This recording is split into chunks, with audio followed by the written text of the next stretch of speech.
And so let's start with Dr. Cat, Dr. Phillips. So, in your practice, you've been seeing patients dealing with the stress of the last couple of years. Some challenges there. What happens to our bodies under stress? And what would you recommend for those who are experiencing it? Ooh, how much time we got? No, I think this is a very important question because I find that a lot of what is perpetuating this chronic stress exposure pandemic, this other pandemic that we're in, is a lack of understanding of what stress even is in the first place. So the first thing I say is to kind of shift your perspective and think of stress as a process instead of a feeling. Because to say, oh, I feel fine, I'm not stressed, is slightly inaccurate, right? So it's a process that occurs that is a brilliant process that incorporates both the neuro and endocrine systems together. And what we refer to it clinically as is the Hpa Axis that is involved in that.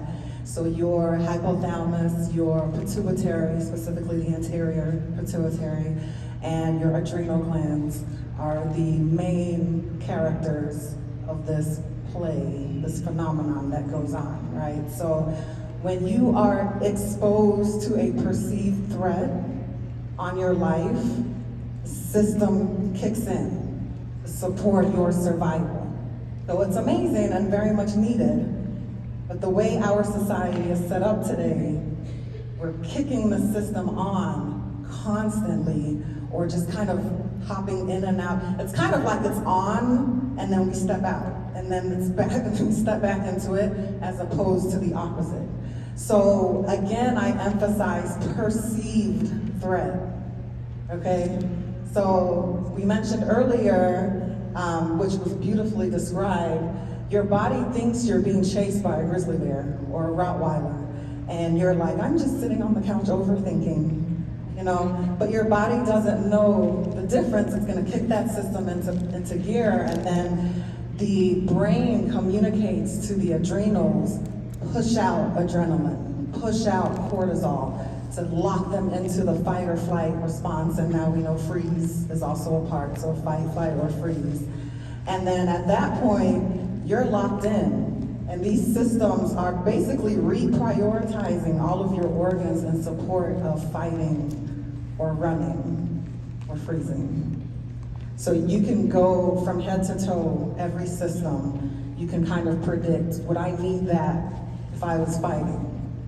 Or is it kind of pushed to the back burner for now to conserve energy, right? So, you know, muscles tighten, circulation needs to get moving. We gotta run, we gotta fight.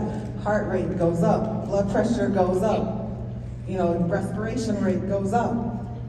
We don't want those to stay up because now we're hearing reports of palpitations and heart arrhythmias and just effects of breathing too shallow or too quickly on a regular basis. And on the inverse, there are systems that are not as important, right, when you're fighting or running. Not a great time to eat a sandwich, you know, if you're being chased by a grizzly bear. So digestive system kind of gets pushed to the back burner. We can't give out all of the energy to fight bacteria, viruses, pathogens. The immune system kind of put that on the back burner, you know. We don't really need a lot of cognitive function. We just need to act.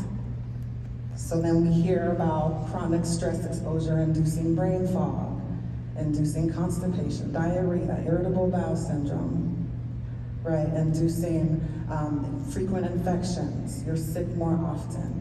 Autoimmune disease diagnoses start rolling in. Cancer diagnoses start rolling in. So stress really impacts every single system at some point in time. And there's really not too many things we have that do that, which pushes this to the front line of taking action. And you want to incorporate, like we talked about earlier, mindfulness, meditation. These are like the beautiful, positive, glitz and glamorous things that people are excited to do, but people forget the not so fun things to do, stress management wise, like dealing with your traumas, dealing with your triggers, setting healthy boundaries, accompanying or collaborating with someone who can help you with this, a therapist, psychologist, life coach. Like, you do not have to do this by yourself, right? So these are things aside from products that you can take, and of course the lovely oils that you can diffuse, apply topically, ingest. These are practical things that you can do on a day-to-day basis to help debrief and communicate to your adrenal glands that your life is not in danger and you're okay. Thank you.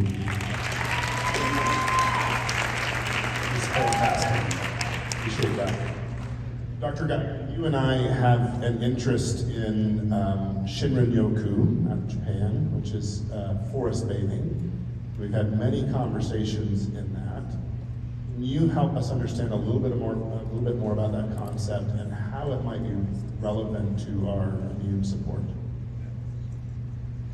Thanks for that question. I presume you're talking about walking in the woods, on forest bathing. Thanks. So, I've read the articles that have been published in the past. They started back in 2007. There are 4 big ones out there, very recently. And I'll synthesize them for you to say that they have shown that being in the woods, being around trees, being around plants, aids your health. It's foundational for us to be around health-giving plants, to take them by ingestion, by topical placement, and by inhalation. As an anesthesiologist, I really believe in inhalation. Walking in the woods, someone you want to talk to, or just go out and have a personal private meditation, is also very foundational in this pyramid of health. Walking increases fitness tremendously. Now, you can be a hiker and really, change in elevation. If you want the science, here it comes. The pinenes are terpenes. Pine trees, conifers, juniper, other oils, which I'll mention in a minute, have tremendous impact to your physical health and well-being in terms of immune system response. Now, when I say immune system, I'm talking about the cellular portion of the immune system, your T cells, your B cells. These are augmented by simply breathing oils from plants. Now, that was news to me when I started reading these articles and realizing beta-pinene, alpha-pinene, and then seeing in these studies that they're not found in city air. They compared 2 groups of people who were commuters and just walked around in the city, and their blood levels, and people who'd been out in the woods for a day or 2, repeatedly. And what were the long-lasting effects or the changes in their blood and in their urine metabolites of stress? And it was remarkable. The groups were radically different in their findings. If you are in the woods, in nature, breathing alpha-pinenes from the pine trees, eucalyptus. I just put on frankincense a second ago. It has pinenes in it as well. There's a pinene atmosphere here. There's probably lots of pinenes in this room, right? Yeah, lots of them. I'm sure certain there are. So the trees, conifers, Douglas fir, Iberian fir, these plants exude these fragrances that you can smell when you're in the woods. Your body is responding to them. Over time, the effect of one walk in the woods can last for days, even weeks. It works on to build the big T cells, make them produce more B cells, to recognize bad things and take them out. To recognize all kinds of things that make you healthier, make you feel stronger, improve your well-being. Cortisol when you're stressed, and adrenaline in your urine decreases when you've been in the woods. That's just simple science now. You know it personally because you've experienced it physically. And now there's science to prove it. More doTERRA science on the way. Alpha-pinenes to the rescue.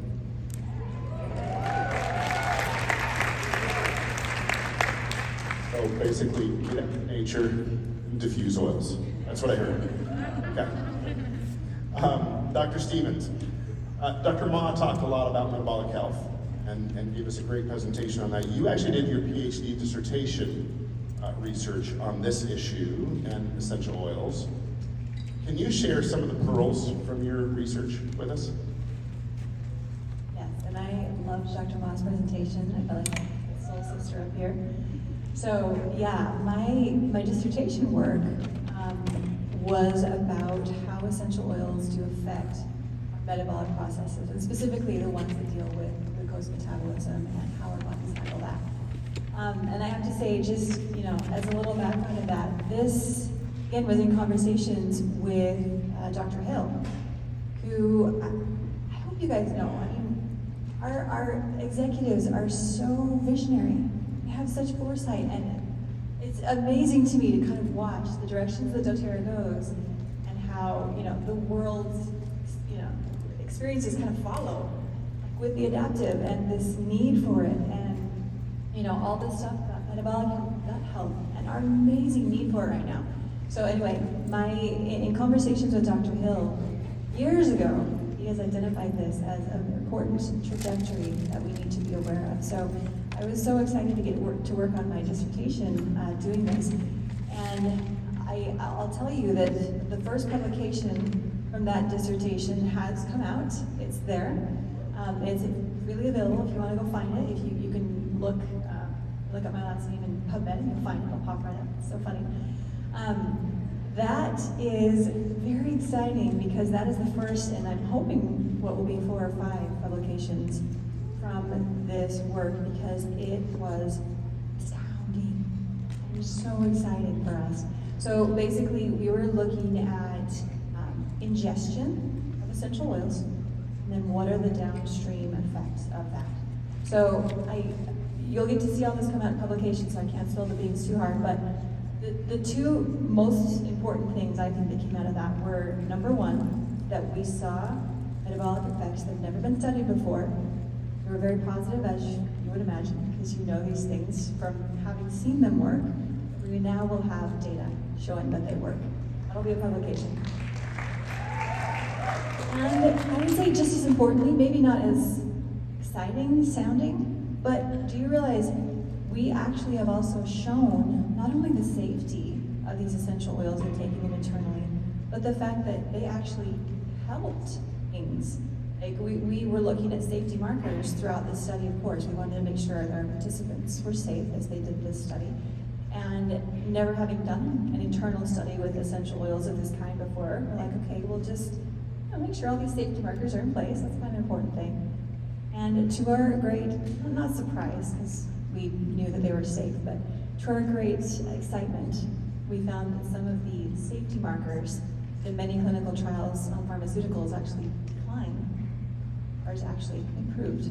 So we were excited to see that as well. So watch for more publications. Watch the site that we talked about, the doTERRA Difference site. We'll have lots of publications coming up on this over the next little while. These are groundbreaking. These are going to change the face of, I would say, not only essential oil science, but medicine also.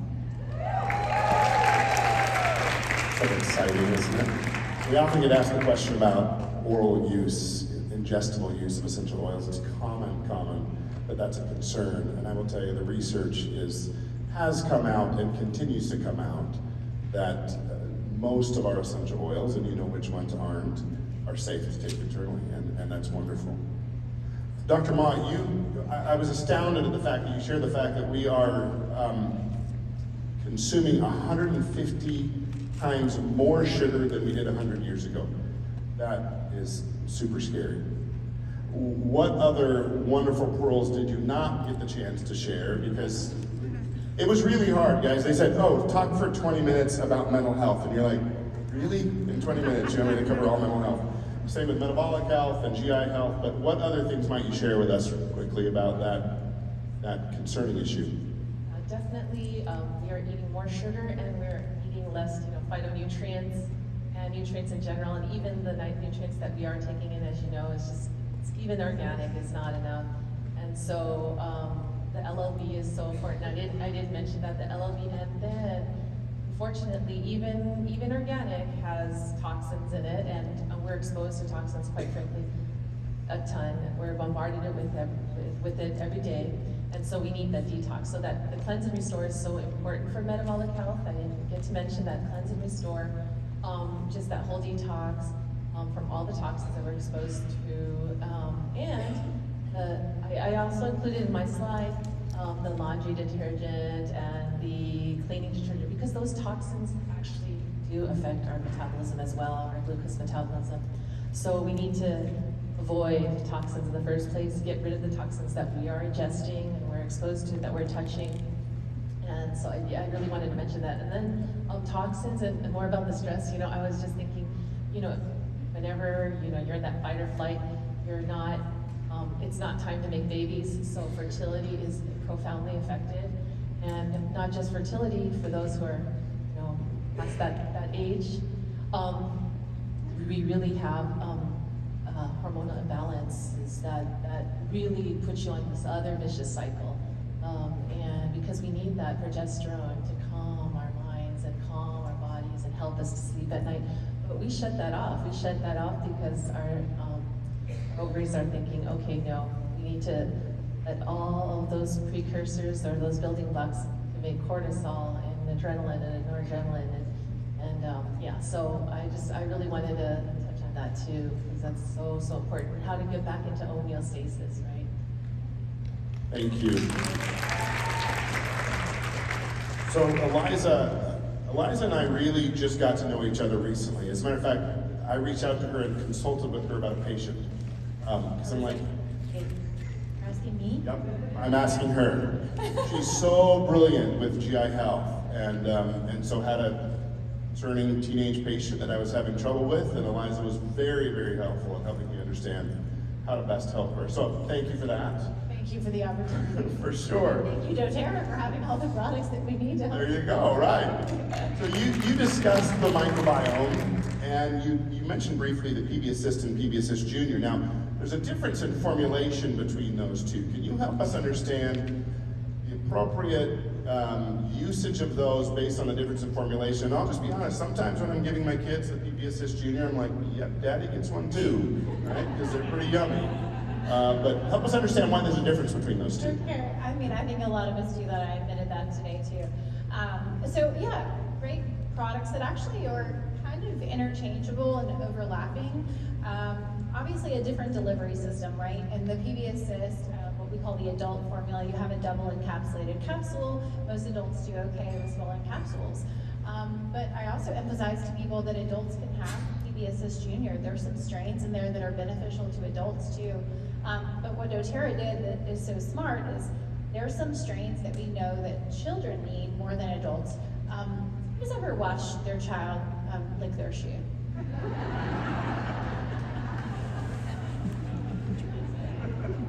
I mean, on a regular basis.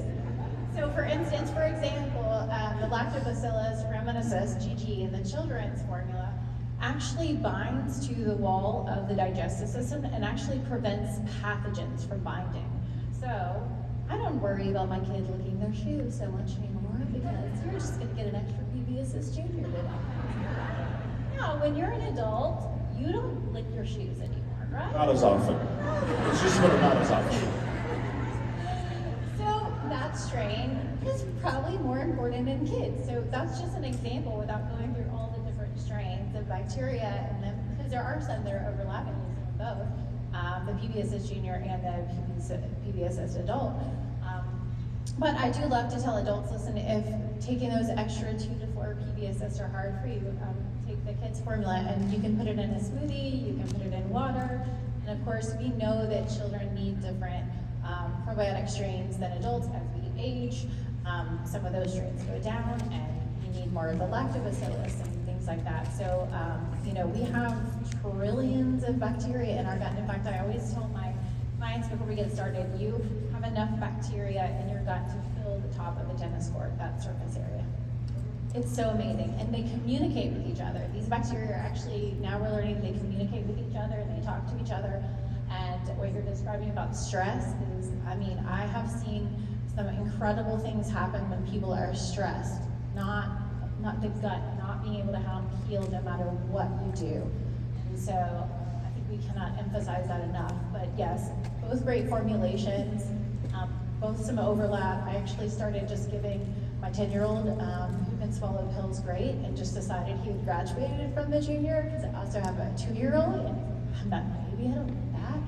So I started giving him the adult version. He does great with it. So lots of overlap there, and different delivery systems that are both encapsulated, meaning we want them to get through that. The pH of the stomach is 1 to 2, and by the way, you want your pH of the stomach 1 to 2 because it helps also kill pathogens, but we don't want it to kill our healthy probiotics, so that encapsulation helps it get to the small intestine where we really want it to do its work.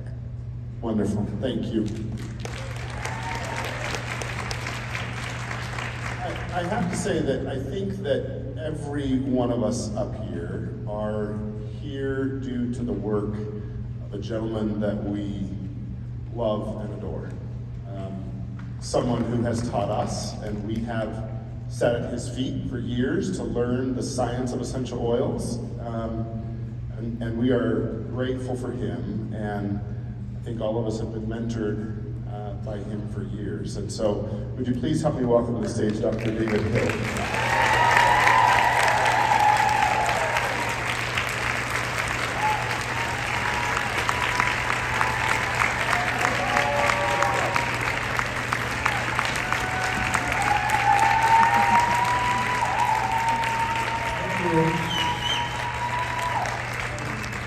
Listen, I know that we're past time, but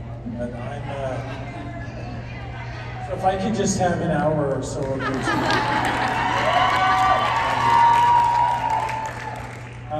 Thank you, Brandy, for inviting me out. I'm going to give lots of things that I probably should say, but I'd like to just maybe say 1 or 2 things if I could. One is that I couldn't help but feel today, as I'm listening and as I'm recognizing that I'm sitting in the presence of greatness. That's not just directed at those who are sitting on the stage, but that's also directed at each one of you. I wish that when I had got involved with essential oils, that there were individuals to partnership with this way. I wish that when I had got involved with essential oils, that there was science that made sense because it was full of nonsense. I wish that when I had got involved with essential oils, that there was the opportunity that there is right now. Because it has changed. It has become more pronounced. It has flourished and it has grown. I think to myself quite often how privileged I am, and I hope that you recognize that in doTERRA, while we have lots of opportunity for strength, it's a collective effort. It's measured by each one of us individually and collectively as we unite that effort together. You get a real strong sense today of all of the good that's happening. We're in a time where doTERRA should thrive, where doTERRA should grow. I like the messages that came today, that people need to know what we know, they need to understand what we need to understand. And even Dr. Stevens came very close to saying, and others don't know what we know. She was right on the fringes of that. It's true. I like that in doTERRA we don't have to shun away from what we know. I like that in doTERRA we can be proud of what we know and what we experience. Now I share my great love with each of these individuals.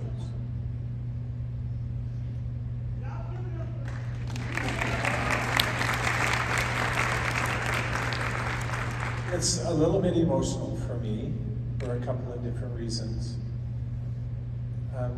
While I'm greatly appreciative of individuals recognizing my contribution, I learned a long time ago that you are better when you surround yourselves with individuals who are more capable. And that's how I feel about each of you. And of course, many, many others who we partnership with and we spend time with. Now, let me just share one more thought. And I'm going to share it with you, if I may, in the form of a poem. I shared this poem not too long ago, and Justin said, "Oh, I get it, you're the old man." The poem. Not necessarily, but let me share this poem with you, if I may. An old man going a lone highway came at the evening cold and gray to a chasm vast, deep and wide, through which was flowing a sullen tide. The old man crossed in the twilight dim. The sullen stream had no fears for him. But he paused when he reached the other side, and he built a bridge to span the tide. "Old man," said a fellow pilgrim near, "you're wasting your strength in building here. Your journey will end with the ending day. You never again must pass this way. You've crossed the chasm vast, deep and wide."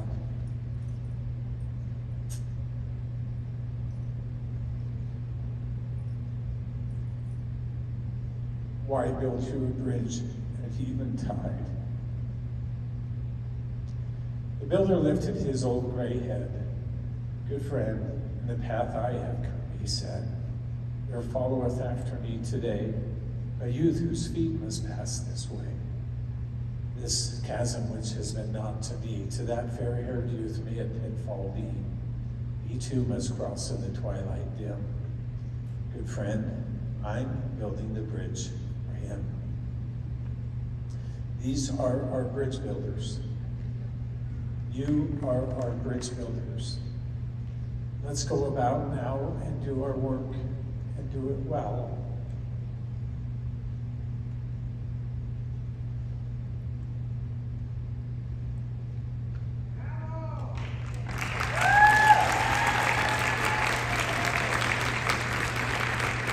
People need what we have, and we have it in our ability to give it to them. May we work united. May we have great joy and great opportunity as we do so, and as we partnership all one with another.